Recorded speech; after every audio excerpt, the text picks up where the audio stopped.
భారత్ రిజిస్ట్రేషన్ల పేరుతో కొందరు ఘరానా మోసానికి పాల్పడుతున్నారని తెలిపారు Visakha deputy transport commissioner Rajaratnam. నకిలీ డాక్యుమెంట్స్తో పలువురు వాహన డీలర్లు ఖజానాకు గండి కొడుతున్నారని చెప్పారు. దీనిపై విశాఖలో రవాణా శాఖ ఆధ్వర్యంలో స్పెషల్ డ్రైవ్ నిర్వహిస్తున్నట్టు వెల్లడించారు. ఫేక్ డాక్యుమెంట్స్తో 400కు పైగా వాహనాలు విక్రయించినట్టుగా గుర్తించామని చెప్పారు. 4 ఏజెన్సీల లైసెన్సులు సస్పెండ్ చేశామని చెబుతున్న విశాఖ డిప్యూటీ కమిషనర్ రాజారత్నంతో మా ప్రతినిధి నరేష్ మాట్లాడారు.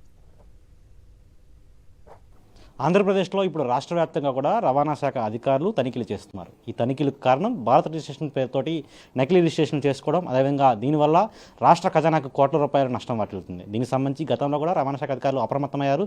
దానికి సంబంధించి తగిన చర్యలు కూడా తీసుకుని వస్తున్నారు. అందులో భాగంగా ఇప్పుడు విశాఖపట్నంలో కూడా ఈ తనిఖీలు కొనసాగుతున్నాయి. అయితే తనిఖీలు ఏ విధంగా కొనసాగుతున్నాయి, అదేవిధంగా చట్టరీత్యా వీళ్ళు నేరం చేస్తున్నారు కాబట్టి వారికి ఎటువంటి పెనాల్టీ ఉండే అంశంపై కూడా మనతో పాటు మాట్లాడేందుకు ప్రస్తుతం డిప్యూటీ ట్రాన్స్పోర్ట్ కమిషనర్ రాజారత్నం గారు చెప్పండి. ఈ ప్రస్తుతం భారత రిజిస్ట్రేషన్ పేరుతో ఒకసారిగా హల్చల్గా మారింది.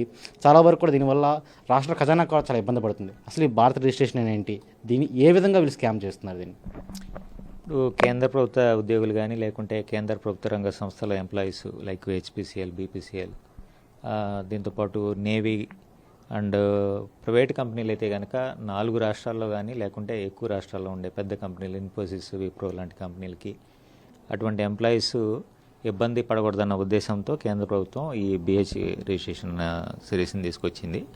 దీనివల్ల అడ్వాంటేజ్ ఏంటంటే ఈ రాష్ట్రంలో రిజిస్ట్రేషన్ అయ్యి మళ్ళీ కర్ణాటకకి వెళ్ళి కర్ణాటక నంబరు, లేకుంటే అక్కడ నుంచి మహారాష్ట్ర వెళ్ళి మహారాష్ట్ర నంబర్ తీసుకోకుండా ఒక నంబర్లోనే ఉండి అండ్ ట్యాక్స్ మాత్రం పూర్తిగా అంటే ఈ వైపు అంటే ఫేక్ ఈ విధంగా రిజిస్ట్రేషన్ చేసి ఫేక్ ఐడి ప్రూఫ్లు చూపించి రిజిస్ట్రేషన్ చేయడం ఒక ఎత్తు అయితే ఏజెంట్లు అనేది చాలా భారీ ఎత్తున పెరిగిపోతున్నారు.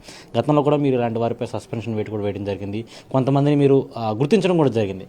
అయితే ఒకవైపు అధికార యంత్రాంగం లోపం వల్ల జరుగుతుందా, లేకపోతే ఏజెంట్ల ప్రక్రియ పెరగడం వల్ల లోపం జరుగుతుందని మీరు గుర్తించారా?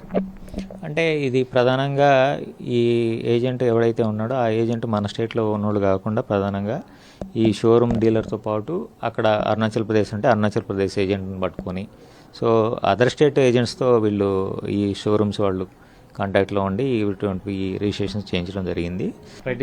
ఇది పరిస్థితి. ఫ్యాబ్రికేటెడ్ డాక్యుమెంట్స్ ఉపయోగించి ఈ విధంగా రిజిస్ట్రేషన్ చేసేవారిపై ఖచ్చితంగా చర్యలు ఉంటాయి. అవి అధికారులు అయినప్పటికీ, ఏజెంట్లు అయినప్పటికీ, డీలర్లపై కూడా తగిన చర్యలు తీసుకుంటామని నోటీసులు కూడా సర్వ్ చేసినట్లుగా డిప్యూటీ ట్రాన్స్పోర్ట్ ఆఫీసర్ చెప్తున్న పరిస్థితి కనిపిస్తుంది. మోసం చేసిన వాళ్ళు ఎవరైనా సరే దొరికిపోయే అవకాశం కూడా చెప్తున్న పరిస్థితి కనిపిస్తుంది. విడుదల రమేష్ రెడ్డితో నరేష్, సాక్షి టీవీ, విశాఖపట్నం నుంచి.